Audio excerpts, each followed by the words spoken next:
জীবনে সবার বন্ধু আছে, বন্ধু আছে না? হযরতে আশরাফ আলী থানভী বলেন, মাওয়াজিয়া সিরাজিয়া, আল্লামা সিরাজি রহমাতুল্লাহি আলাইহি কিতাবের ভিতরে উল্লেখ করেন, দুনিয়ার জমিনের ভিতরে সবার বন্ধু আছেনি, সবর একজন, দুইজন, তিনজন, চারজন করে বন্ধু আছে। আশরাফ আলী থানভীর একটা রিসালায় পড়লাম, মানুষের জীবনে যত বন্ধু কম হবে তার গুনাহ কম হবে, যত পরিচয় কম হবে তার গুনাহ কম হবে। প্রশ্ন করতে পারেন, হুজুর যত পরিচয় হইলাম অত ভালো, যত মানুষের সম্পর্ক হইল তত ভালো? আশরাফ আলী থানভী বলেন না, তোমার পরিচয়টা তুমি গোপন রাখো, যত মানুষের সাথে তুমি কথা বলবে তত তোমার গুনার মাত্রা বাড়বে। এই জন্য তোমার পরিচয়টা তুমি নিজে গোপন রাখো, আর তুমি আল্লাহ আল্লাহ জিকির করো।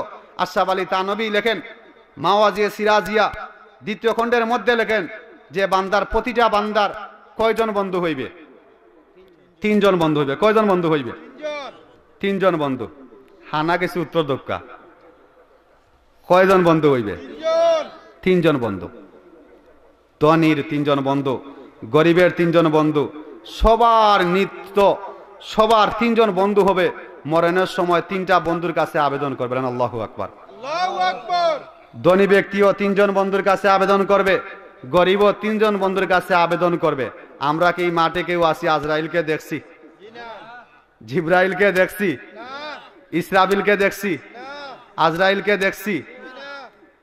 নবী পাক সাল্লাল্লাহু আলাইহি সাল্লাম বলেন, আজরাইলের যেই বিকট চেহারা হইবে, যেই বিকট চেহারা হইবে, আমরা হাদিসে পড়েছি আজরাইলের চারখানা মুখ হইবে, আল্লাহু আকবার। একখানা মুখ উপরের দিকে থাকবে, একখানা মুখ নিচের দিকে থাকবে, একখানা মুখ ডানের দিকে থাকবে, একখানা মুখ বামের দিকে থাকবে। আসমানের দিকে যেই মুখ আছে, এই মুখ দিয়ে যত নবী রাসূল আছেন তাদের জান কবজ করবেন। পিছনের যেই নিচের দিকে যেই মুখ আছে, কাফির মুশরিক বেঈমান তাদের জান কবজ করবেন। ডানের যেই মুখ আছে, এই মুখ দিয়ে মুমিনদের জান কবজ করবেন। এইভাবে চতুর্দিকে চারখানা মুখ আছে। আল্লাহ নবীর কাছে প্রশ্ন করতে আসেন হজরতে আবু হুরায়রা বলেন, ইয়া রাসূলুল্লাহ, আজরাইলের কিছু চেহারা নিয়ে আমাদের সামনে আপনি আলোচনা করুন, যে আজরাইলের কেমন চেহারা হইবে।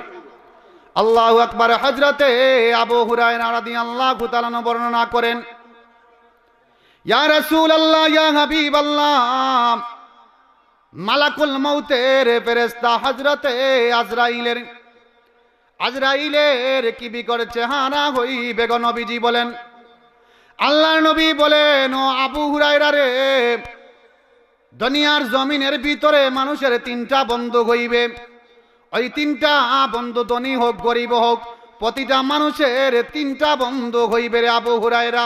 সর্বপ্রথম যখন মালাকুল মউতের ফেরেশতা হযরতে আজরাইল আলাইহিস সালাতু ওয়াস সালাম যখন বান্দার সামনে, মুমূর্ষ ব্যক্তির সামনে হাজির হইবে, ওই ব্যক্তি অনুনয় বিনয় করে বলবে, ওগো মালিক, ওগো পরওয়ারদিগার, আমি যাকে বন্ধু মনে করতাম প্রথম শ্রেণীর বন্ধু হইবে, প্রথম শ্রেণীর বন্ধুর কাছে বলবে, ও বন্ধু, আমি সারা জীবন আমি তোমার পিছনে পিছনে ঘুরাইছি। ও বন্ধু, আমি রাত নাই দিন নাই প্রতিটা দিন তোমার পিছনে ঘুরাইছি। তোমাকে পাওয়ার জন্য আমার রাতও নাই দিন নাই, আমি ঘুমাই না সকাল থেকে সন্ধ্যা পর্যন্ত তোমার পিছনে দৌড়াইছি। দেখো আমার সামনে আজরাইল ফেরেশতা আমার সামনে দাঁড়িয়ে আছেন, যার বিকট চেহারা দেখে আল্লাহর নবী বলেন, হযরতে আজরাইলের চেহারার মধ্যে যত মাখলুকাতের যত জান আছে তত অনুযায়ী ততটা চক্ষু হইবে। যত মাখলুকাতের যত জান আছে, জান অনুযায়ী হযরতে আজরাইলের সমস্ত শরীরের মধ্যে প্রতিটা চক্ষু হইবে। একজন মানুষের জান কবজ করবেন, একটা চক্ষু খসে পড়বে। এত বিকট চেহারা হইবে। যখন বদকার ব্যক্তির সামনে হাজির করা হইবে, আজরাইল সামনে উপস্থিত হইবেন, ওই ব্যক্তি দেখবেন, আমরা চক্রাত হয়নি ভাই, বল এলাকার চক্রাত হয় না, মনে কেউ হয়নি, চক্রাত হয়।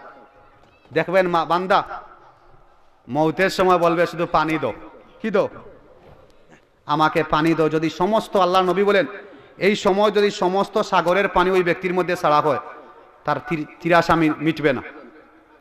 যে পিপাসা ব্যক্তি বলবে, আমাকে পানি দাও, ইশারা দিয়ে পানি বলবে। আল্লাহ নবী বলেন, যেই ব্যক্তি মরণের সময় শুধু পানি চাইবে, বুঝা যাইবে ওই ব্যক্তির সামনে মালাকুল মৌতের ফেরেশতা বিকট চেহারা নিয়া হাজির হয়েছে। ওই ব্যক্তির চেহারা দেখে সে গ্রামান্ত হয়ে যাইবে। মানুষের সকরাতের সময় গাম জোরে নি ভাই, অবিরত গাম জড়তে আছে। আল্লাহ নবী বলেন লক্ষণ হইল ওই ব্যক্তি আজরাইলের বিকট চেহারা দেখে ভয় পেয়ে গেছে, এই জন্য ইশারা বলে আমাকে পানি দাও। সেই ইশারায় বলবে যে আমি ভয় পাইতে আসি। ওই ব্যক্তি আসলেই সেই বদগার আজরাইলের বিকট চেহারা দেখে সে ক্লান্ত হয়ে যাইবে। সে প্রথম নম্বর বন্ধুর কাছে আবেদন করবে, বন্ধু সারাটা জীবন আমি তোমার পিছনে ঘুরাইছি, সারাটা জীবন আমার চলে গেছে তোমাকে পাওয়ার জন্য, এবার আজরাইলের হাত থেকে আমাকে রক্ষা করো। আল্লাহু আকবার। হযরতে আবু হুরায়রা বলেন, আল্লাহর নবী বলেন, ওরে আবু হুরায়রা, প্রতিটা মানুষ মৌতের সময় তার প্রথম নম্বর বন্ধুর কাছে আবেদন করবে, ও বন্ধু আমি তোমার সকালের সাথী ছিলাম, আমি তোমার দুপুরের সাথী ছিলাম, আমি তোমার বিকালের সাথী ছিলাম, আমি তোমার রাতের সাথী ছিলাম, আমি তোমার ফজরের সাথী ছিলাম, তুমি আমাকে আজরাইলের হাত থেকে রক্ষা করো। ওই বন্ধু বলবে, ও আমার প্রাণের বন্ধু, যদিও তুমি আমার বন্ধু ছিলে সাময়িক সময়ের জন্য, 50 বছরের তুমি আমার বন্ধু ছিলে, 60 বছরের বন্ধু ছিলে, 10 বছরের বন্ধু ছিলে তুমি আমার, কিন্তু আমি তোমাকে কোনো সাহায্য করতে পারবো না। তোমার জান যাইতে দেরি হইবে, তোমার সাথ যাইতে দেরি হইবে, আমি অন্যর হাতে যাইতে দেরি হইবে না। ওরে মুসলমান, বিশ্বনাথের মুসলমান, ওই বন্ধু হইল আমাদের টাকা পয়সা, টাকা পয়সা, ওই বন্ধু হইল আমাদের টাকা পয়সা। আবেদন করবে টাকা পয়সার কাছে আমাকে রক্ষা করো। টাকা পয়সা বলবে না, আমি তোমার সাময়িক সময়ের বন্ধু ছিলাম, আমি তোমার হাতের ময়লা ছিলাম, তুমি এখন মৃত্যুবরণ করবে, তুমি আমাকে এখন ছেড়ে চলে যাইতে আসো, আমি অন্যর হাত ধরবো। টাকা কি মরে গেলে ভাই লোকে নেই নি, আমরা ব্যাংক করে গুণ খেয়ে নে, ফুয়া ফুড়ি স্ত্রী নমনি যারা আছে কেনে বাটিয়া নে। এর লাগে ওই বন্ধু বলবে আমি তোমার নয়, আজকের দিনে এই কঠিন মুহূর্তে আমি তোমার নয়, এই টাকাটা আমি সম্পূর্ণ আলাদা, আমি আজ থেকে তোমার আলাদা হয়ে গেলাম। আল্লাহু আকবার। ওই ব্যক্তি বলবে, ওরে বন্ধু আমি তোমাকে পাওয়ার জন্য, ও বন্ধু মৌতের সময় তুমি আমাকে সামান্য সাহায্য করলে না।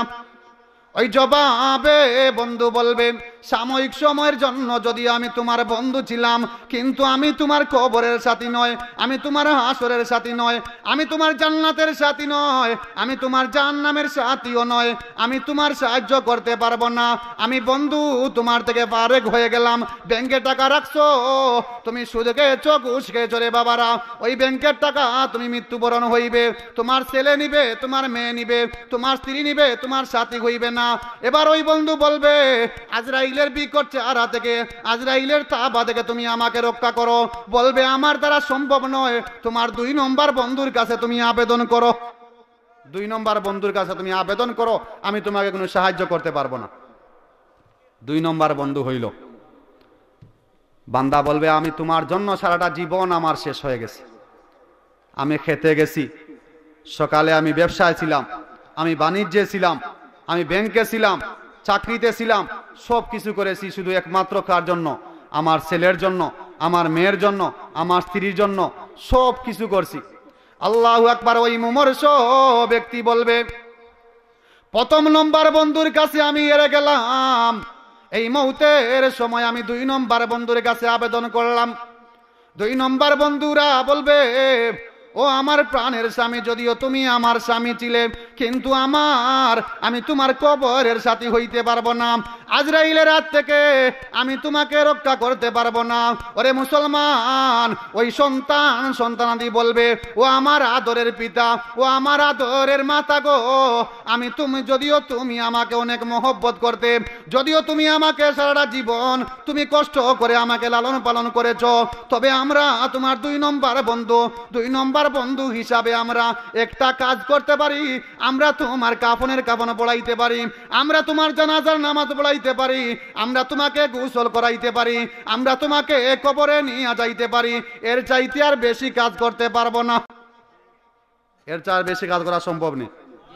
ছেলে বলবে, আব্বা আমি তোমার জন্য কাফন আনতে পারি। মেয়ে বলবে, আব্বা তোমার জন্য ক্ষণিকের সময়ের জন্য আমি কাঁদতে পারি। স্ত্রী বলবে যদিও তুমি আমার সাথী ছিলে, সামান্য সময়ের জন্য, এই দুনিয়ার সামান্য সময়ের ভিতরে আমি তোমার বন্ধু ছিলাম, আজকের দিনে আমি সর্বোচ্চ 3 দিন সুখ পালন করতে পারবো। আরে মুসলমান, একটু মনের গভীর থেকে চিন্তা করুন। মাল শুধু মাল হবে, মাল হবে, দৌলত হবে, অভিজাত্য হবে, সব কিছু হবে। আল্লামা ইকবাল বলেন, মৌত কাসিং করল না সিং সারিব, মৌত না সিং করল না সিং সারিব, কবর বাইতিং করল না সিং দাখিল। ওরে মুসলমান, তোমার কি কবরের চিন্তা হয় না? তোমার কি আসরের ময়দানে চিন্তা হয় না? আরে কত তুমি দৌড়াইবে, আরে কত তুমি ফজরের নামাজ ত্যাগ করবে, আরে কত তুমি জুহরের নামাজ ত্যাগ করবে, আরে কত তুমি আসরের নামাজ ত্যাগ করবে, আরে কত মাগরিবের নামাজ ত্যাগ করবে। আল্লাহর নবী বলেন, আল্লাহ পাক যদি বান্দা ফজরের নামাজ ছেড়ে দে, আমার আল্লাহ পাক অপেক্ষা করেন, বান্দা তুমি ফজরের নামাজ ছেড়ে দিয়েছো, আমি জুহর পর্যন্ত অপেক্ষা করি। বান্দা তুমি জুহরের নামাজ পড়ে তুমি আমি মাওলা পাকের কাছে তুমি আবেদন করো, আমি ফজরের নামাজ পড়তে পারি না, তুবু ইলাল্লাহি তাওবাতান নাসুহা। বান্দা তুমি খালিস নিয়তে তওবা করো।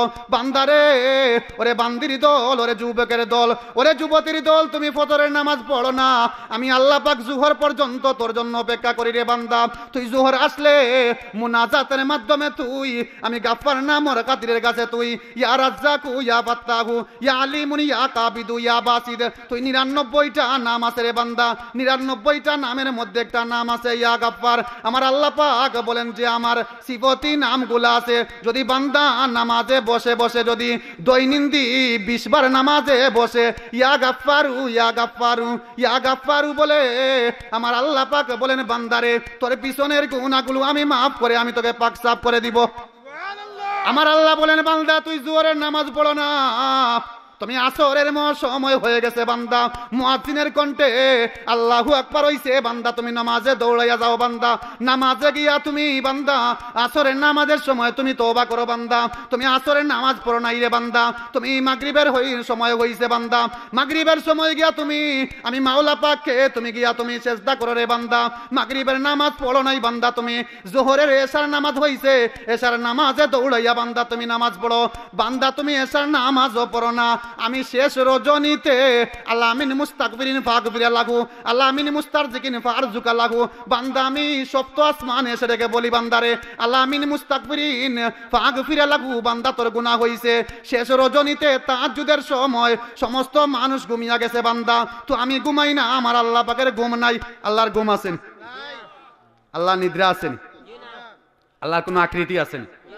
আল্লাহ কোনো প্রকৃতি আছেন? আল্লাহ মানে বান্দা কোনো নামাজও পড়ো নাই, তুমি কোনো নামাজেই পড়ো না, শেষ রজনীতে তুমি আমার কাছে চাও, রিজিকের জন্য চাও, তোমার গুনার জন্য চাও, এই জন্য উদ্দেশ্য হইল। ওয়াজ তো অনেক শুনি ভাই, ওয়াজ শুনতে শুনতে আমিও প্রতিদিন মাহফিল করি, আমি নিজেও কতটুকু আমল করি আমি নিজেও কইতাম পাই না, এই জন্য আমলের অভাব আছে। ওয়াজ যেইল কিন্তু আমল হয় না। কেউ আছে বক্তার কণ্ঠ শোনার লাগিয়া, কেউ হুজুর সুন্দর নেই, কেউ সিন্নি খাওয়ার লাগে। এখন কিছু পরীক্ষা হয়ে যাও, খেয়ে সিন্নি খাওয়ার লাগে না তোলা দোকা, এলাকার মানুষ খুব ফিরিস্তা, খুব বালা, কেউ সিন্নি খাওয়ার লাগে না। আল্লাহু আকবার। দ্বিতীয় বন্ধ খাওয়াইলে খাইবা, এটা শেষ চাইতে হইব। 2 নম্বর বন্ধুর কাছে আবেদন করছে যে 2 নম্বর বন্ধু আমাকে তুমি মালাকুল মউতের ফেরেশতা আজরাইলের হাত থেকে তুমি আমাকে রক্ষা করো। ওই বন্ধু বলবে, ছেলে বলবে, মেয়ে বলবে আমার দ্বারা সম্ভব নয়, আমি তোমার সাথী হইতে পারবো না। ওই ব্যক্তি নিরাশ হইয়া 3 নম্বর বন্ধুর কাছে আবেদন করবে। আমি যাকে 3 নম্বর বন্ধু মনে করতাম, 3 নম্বর স্তরের বন্ধু হইল একবারে দুর্বল, ওই বন্ধুর কাছে আবেদন করবে, ও আমার বন্ধু, আমার 2 জন বন্ধু আমার কোনো সাহায্য করতে পারে নাই, তুমি আমার 3 নম্বর বন্ধু, তুমি আমাকে মালাকুল মউতের ফেরেশতা আজরাইলের হাত থেকে তুমি আমাকে রক্ষা করবেন। আল্লাহু আকবার, আল্লাহু আকবার। হযরতে নবী পাক বলেন, ওই মুমূর্ষ ব্যক্তি 2টা বন্ধুর কাছে নিরাশ হইয়া বলবে, আরে বন্ধুরা তোমরা আমাকে সাহায্য করতে পারো নাই। 3 নম্বর বন্ধু, ও বন্ধু তুমি আমার বন্ধু ছিলে, যদিও আমি তোমাকে পাত্তা দেই না, তুমি আমার 3 নম্বর স্তরের বন্ধু ছিলে, আমি তোমাকে কোনো সময় দেই না। তুমি আমাকে মালাকুল মউতের ফেরেশতা আজরাইলের হাত থেকে তুমি আমাকে রক্ষা করো। ওই বিকট চেহারা দেখে আমি সহ্য করতে পারছি না। তুমি আমার কবরের সাথী হও, তুমি আমার ফুলসিরাতের সাথী হও, তুমি আমার জান্নাতের সাথী হও। এবার ওই বন্ধু বলবে, ও আমার বন্ধু, তুমি আমাকে পর মনে করতে, তুমি নেক আমল করো না, তুমি যেই টুকিটাকি নেক আমল করেছিলে, এই হইল আমাদের 3 নম্বর বন্ধু। 3 নম্বর বন্ধু, আপনি জীবনে নামাজ পড়েন নাই, হজ করেন নাই, যাকাত দেন নাই, সামান্য কিছু আমল করছেন, এই হইল 3 নম্বর বন্ধু। 3 নম্বর বন্ধু বলবে, আমি এত দুর্বল, আমি তোমার জান্নাতের সাথী হইব কিভাবে, আমি তোমার ফুলসিরাতের সাথী হইব কিভাবে, আমি তোমাকে কিভাবে আজরাইলের হাত থেকে রক্ষা করব, তারপর আমি চেষ্টায় আছি। বলেন আল্লাহু আকবার।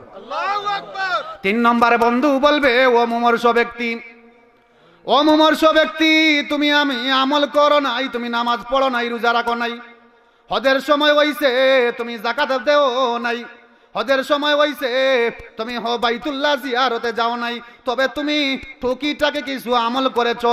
এই আমল হইলাম আমি তোমার কবরের সাথী, আমি তোমার জান্নাতের সাথী, আমি তোমার ফুলসিরাতের সাথী। যতক্ষণ পর্যন্ত আমি 3 নম্বর বন্ধু জান্নাতের ভিতরে না পৌঁছাইতে পারছি, আমি 3 নম্বর বন্ধু শান্ত হইব না। যতক্ষণ পর্যন্ত মুনকার নাকির ফেরেশতার জবাব থেকে তোমাকে জবাব না দেওয়াইতে পারবো, আমি তোমার সাথী ঘোরা হইব না। আমি তোমার মিজানের সাথী হইব, আমি তোমার ফুলসিরাতের সাথী হইব, আমি তোমাকে নিয়ে দাকালাফিল জান্নাতের ভিতরে পৌঁছানো পর্যন্ত আমার দায়িত্ব। আমলের প্রয়োজন আছে। 3 নম্বর বন্ধু বলবে, তুমি আমাকে সর্বশেষ মনে করতে, আমি 3 নম্বর বন্ধু, আমি তোমার জান্নাতের সাথী হইব, আমি তোমার কবরের সাথী হইব, আমি তোমার ফুলসিরাতের সাথী হইব, আমি আজরাইলের হাত থেকে রক্ষা করে করে তোমাকে জান্নাতের ভিতরে পৌঁছিয়া দিব। আমলের প্রয়োজন আসেনি বাবারা, আমলের প্রয়োজন আসেনি। এই জন্য অনেকে গাফিল, হুজুর এখনো আমার দাড়ি উঠে নাই, হুজুর আমার এখন ওই দাড়ি পাকে নাই, এখনো অনেক সময় আছে। আমলের কোনো সময় আসেনি দোস্ত বুজুর্গ, আমলের কোনো সময় আসেনি। এই জন্য এই আমলের কোনো সময় নাই। আমি যৌবন কাল থেকে শুরু করে আমি আমল শুরু করে দিব। আল্লাহ নবী বলেন, হযরতে জিবরিলকে বলতে আছেন, ও জিবরিল, তুমি কি জানো যুবক বয়সে আমল করলে কি পরিমাণ আমার আল্লাহ পাক সওয়াব দান করেন? হযরতে জিবরিল বলেন, ইয়া রাসূলুল্লাহ, যেই ব্যক্তি যুবক বয়সে আমল করলো তার আমলটা কি পরিমাণ দেওয়া হইবে? নবী পাক সাল্লাল্লাহু আলাইহি সাল্লাম বললেন, ওরে জিবরিল আমিন, তুমি কি বৃষ্টির ফুটা গণতে পারবে? বলেন আল্লাহু আকবার। তুমি কি বৃষ্টির ফুটা গণতে পারবে? বলে না, বৃষ্টির ফুটা তো গোনা সম্ভব নয়। আল্লাহ নবী বলেন, ওরে জিবরিল, যদি কেউ যৌবন কালে যদি ইবাদত করে, বৃষ্টির ফুটার মতো তার আমলনামার মধ্যে নেক আমল দেওয়া হয়। আল্লাহু আকবার। ওরে মুসলমান, আমরা কবরে যাইতে হইবে। আমার আল্লাহ পাক বলেন, বান্দা আমি তোমাকে জীবন দিয়া শেষ নয় রে বান্দা, আমি তোমার পিছনে আমি মরণ দিলাম, ওই মরণকে তুমি স্মরণ করো। তোমার সামনে যখন তোমার মরণের কথা ইয়াদ হবে, আল্লাহর নবী বলেন, আকসিরু যিকরা গাজিমিল লাজ্জাতিল মাউত, ওরে বান্দা তুমি বেশি বেশি করিয়া মরণকে স্মরণ করো। একজন সাহাবী বলেন, ইয়া রাসূলুল্লাহ, ইয়া হাবিবাল্লাহ, আমি কিভাবে মরণকে স্মরণ করব? আল্লাহর নবী বলেন, তুমি প্রতিদিন কমপক্ষে 20 বার তুমি মৃত্যুর কথা স্মরণ করো। মৃত্যুর কথা কমপক্ষে 20 বার স্মরণ করো। মৃত্যুর কথা কিভাবে স্মরণ হইব? খালি মৃত্যু মৃত্যু মৃত্যু জহলাম, মৃত্যু স্মরণ নি না। গুনার কাজগুলা ছাড়ব, নেকির কাজ ধরব, নামাজের সময় আসলে নামাজে যাব, যেই হুকুম আহকামগুলো আছে হুকুম আহকামগুলা করবার মনে মনে চিন্তা করব, আজই আমার জীবনের শেষ দিন, এই ঘন্টাই আমার জীবনের শেষ দিন, এই সেকেন্ডটাই আমার জীবনের শেষ দিন। এইভাবে হইল মৃত্যুকে স্মরণ করা। এই জন্য আল্লাহ নবী বলেন, তোমরা বেশি বেশি করিয়া মৃত্যুকে স্মরণ করো। আল্লাহু আকবার।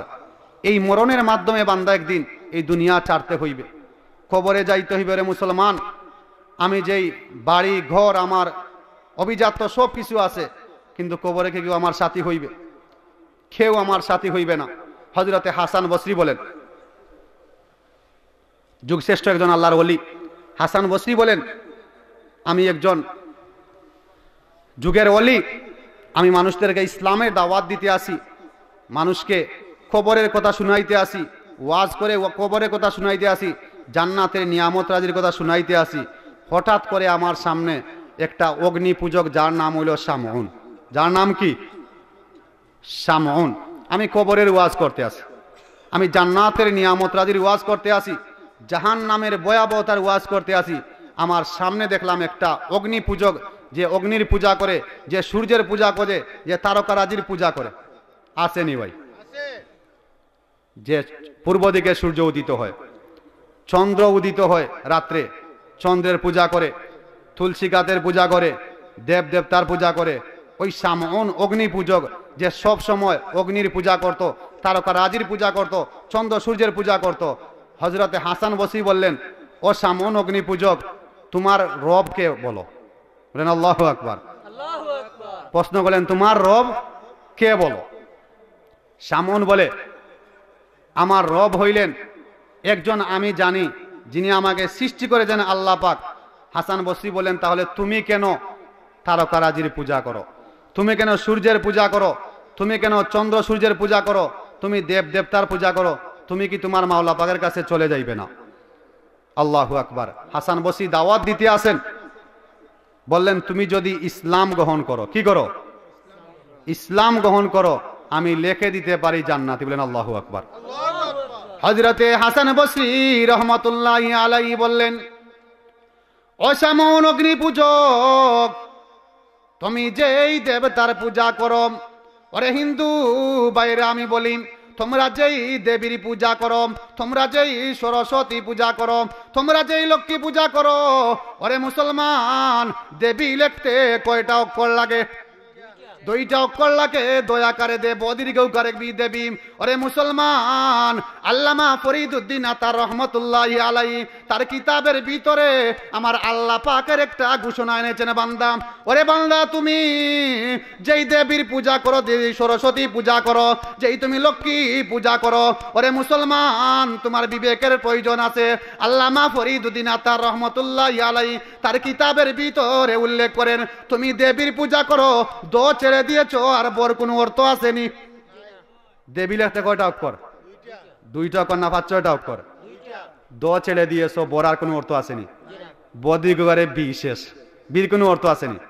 আল্লামা ফরিদউদ্দিন আতার রহমতুল্লাহি আলাইহি বলেন, আমার আল্লাহ পাকের আল্লাহ শব্দের অনেক অর্থ আছে। বলেন আল্লাহু আকবার। আল্লামা ফরিদউদ্দিন আতার বলেন, এ মুসলমানরা, ও হিন্দু ভাইরা, তোমরা যেই দেবীর পূজা করো রে, ওই দেবীর দো ছেড়ে দিয়েছ, বর কোনো অর্থ হয় না।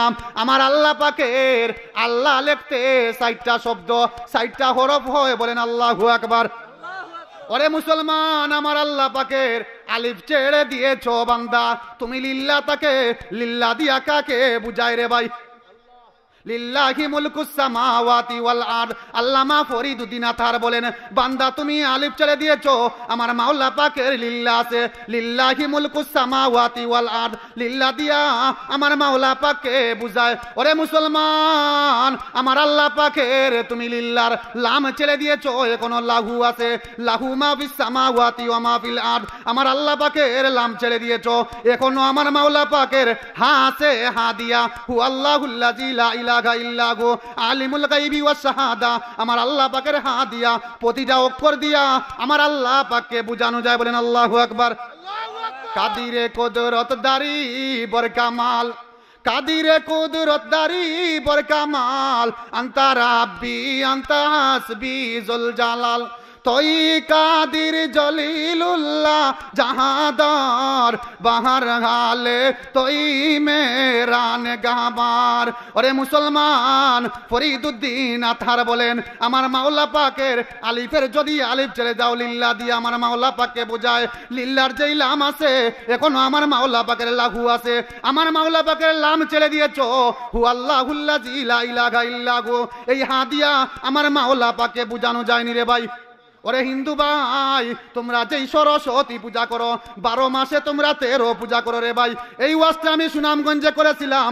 একটা যুবক দাঁড়িয়ে বলে, ও হুজুর, আর আমি সরস্বতী পূজা করব না, আর আমি লক্ষ্মী পূজা করব না, আর আমি দেবদেবীর পূজা করব না। ওরে হিন্দু ভাইরা, তোমরা যেই দেবীর পূজা করো, যেই দেবীকে লাত্তি দিয়া তোমরা গঙ্গায় লাত্তি দিয়া পালাও, আমার মাওলা পাককে কি দেখা সম্ভব? মাওলা পাককে দেখছি কখনো? আমার মাওলা পাকের কোনো আকৃতি আছে? আমার মাওলা পাকের প্রকৃতি আছে?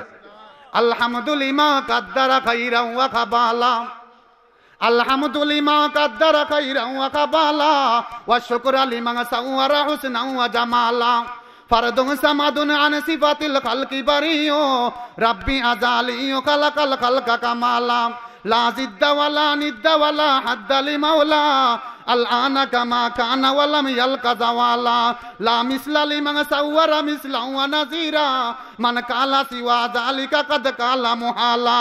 আমার মাওলা পাকের কোনো অন্ত নাই, শেষ নাই। ওরে মূর্তি পূজারি ভাইরা, তোমরা যেই দেবীর পূজা করো, গঙ্গায় নিয়ে লাত্তি দিয়া ফলাও, সুরমায় দিয়া লাত্তি দিয়া ফলাও, কুশিয়ারায় দিয়া লাত্তি দিয়া ফলাও, ওই দেবীর কেন পূজা করো?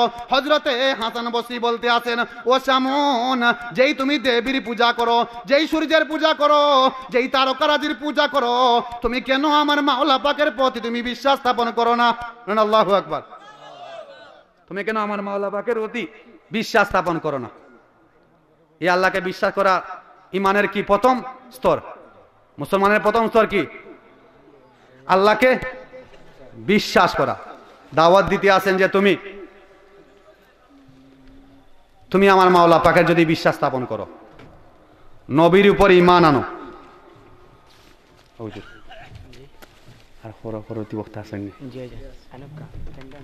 আচ্ছা চলো, তুমি যদি আমার মাওলা পাকের প্রতি বিশ্বাস স্থাপন করো, আমি লিখে দিতে পারি তুমি জান্নাতি। বলেন আল্লাহু আকবার।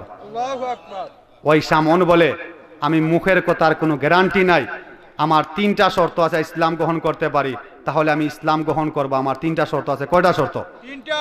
ওই সামন বলে, ও হাসান বসরি, আমার 3টা শর্ত আছে, মুখের কোনো দলিল নাই, তুমি লিখে দিতে হইবে। একটা কাগজের ভিতরে লিখে দিতে হইবে, যেই সামন অগ্নির পূজা করত, যেই সামন তারকারাজির পূজা করত, আজ থেকে তারকারাজির পূজা ছেড়ে দিয়েছে, চন্দ্র সূর্যের পূজা ছেড়ে দিয়েছে। আমি লিখে দিলাম, ও হাসান বসরি গো, আপনি লিখে দেন আমি জান্নাতি। যদি আপনি এই সার্টিফিকেট দিতে পারেন, তাহলে আমি ইসলাম গ্রহণ করতে পারি। আপনি লিখে দিতে পারেন আমি জান্নাতি, তাহলে আমি ইসলাম গ্রহণ করতে পারি। 2 নম্বর শর্ত হইল, আমার 2 নম্বর শর্ত হইল, আপনি আমার জানাজার নামাজ পড়াইতে হইবে। 3 নম্বর শর্ত হইল, আপনি আমার কাফনের ভিতরে এই কাগজটা দিতে হইবে। বলেন আল্লাহু আকবার। আল্লাহু আকবার। ও মুসলমান, ওই 3টা শর্তের বিনিময়ে সামন আর অগ্নি পূজক, ওই সামন অগ্নি পূজক বলতে আছে, ওই 3টা শর্তের বিনিময়ে আমি ইসলাম গ্রহণ করতে পারি। তুমি আমার জানাজার নামাজ পড়াইতে হইবে, তুমি আমার কাফনের ভিতরে ওই কাগজটা লিখে দিতে হইবে, তাহলে আমি ইসলাম গ্রহণ করতে পারি। আর আপনার একটা দস্তখতের প্রয়োজন আছে। ও হাসান বসরি গো, আপনার হাত মুবারক দেন, আপনার হাতে হাত রেখে আমি মুসলমান হয়ে গেলাম। মুসলমান হয়ে গেছে। এবার প্রথম নম্বর সবক হইল, বলতে আছে, হুজুর আপনি আপনার কাছে মুরিদ হইছি। আমরা অনেকে পীরের কাছে মুরিদ হই না? মুরিদ হই। এই পীরের কাছে মুরিদ হইলে 6 তাসবিহ দিবে আপনাকে। যদি আপনি কারো মুরিদ হয়ে থাকেন, যেই কোনো তরিকার হন, আপনি 6টা তাসবিহ আপনাকে দিবে। প্রতিদিন 6 তাসবিহ আপনাকে আদায় করতে হইবে। এই জন্য ওই পীর মুরিদ বলতে আছে, ও হাসান বসরি, আপনি আমাকে কিছু তালকিন দেন, আপনি আমাকে কিছু সবক দেন, বলে তুমি একাধারে বেশি বেশি করিয়া আল্লাহ আল্লাহ জিকির করো। বলেন আল্লাহু আকবার। আল্লাহু আকবার। 1 মাস পর আবার আসছে, হুজুর আমাকে আরো কিছু তালকিন দেন, আমাকে কিছু সবক দেন, বলে তুমি অনবরত আল্লাহ পাকের পবিত্রতা ঘোষণা করো, তুমি বেশি বেশি করে সুবহানাল্লাহ পড়ো। আরো 1 মাস গেছে, আরো 1 মাস পরে আসলো, বলল হুজুর আমাকে আপনি কিছু তালকিন দেন, সবক দেন, বললেন তুমি একাধারে আমার মাওলা পাকের নিয়ামতের শুকর আদায় করো, বেশি বেশি করিয়া বলো আলহামদুলিল্লাহ। 3 মাস পর ওই ব্যক্তির মরণ হয়েছে। স্বপ্ন যুগে দেখলেন, হাসান বসরি দেখলেন, ওই শীর্ষের অবস্থা জানলেন যে তোমার কবরে তোমার সাথে কি ব্যবহার করা হয়েছে, তোমাকে হাসরের ময়দানে কি অবস্থা হয়েছে, তুমি জান্নাতি না জাহান্নামী। দেখলেন, খবর নিলেন, দেখলেন, স্বপ্নে যুগে দেখলেন। ওই মুরিদ বলতে আছে, ও হাসান বসরি গো, প্রথম নম্বর গাটি হইল কবর। যখন প্রথম নম্বর গাটি হইল আমার কবর, যখন আমাকে কবরে রাখা হয়েছে, বলা হইল যে তোমার রবকে। আমি বললাম আমার রব আমি চিনি না, হাসান বসরির রব যিনি, আমারও রব হইলেন তিনি। বলেন আল্লাহু আকবার। 2 নম্বর প্রশ্ন হইল, আমার নবীকা, তোমার নবীকে। আমি বললাম হাসান বসরি নবী যে, আমারও নবী তিনি। 3 নম্বর বলা হয়েছিল যে আমার দিনুকা, তোমার দিন কি? আমি বললাম হাসান বসরির দিন যেটা, আমারও দিন হইটা। এই জন্য সংক্ষিপ্ত আলোচনা, ভুলবান্তে আমি ক্ষমা চাই। আল্লাহ সুবহানাহু ওয়া তাআলা আমাকে খবরের জগতে যাইতে হইবে, আমাকে হাসরের ময়দানে উঠতে হইবে। আমাদের নেক আমল করার প্রয়োজন আছে তো ভাই? নেক আমল তো করবো। আল্লাহ সুবহানাহু ওয়া তাআলা এই জলসাকে কবুল আর মঞ্জুর করুক। আসসালামু আলাইকুম ওয়া রাহমাতুল্লাহ। সম্মানিত উপস্থিতি, আমরা উসমান গনি হুজুরের কাছ থেকে গুরুত্বপূর্ণ নসিহত শুনলাম। এই পর্যায়ে আপনাদের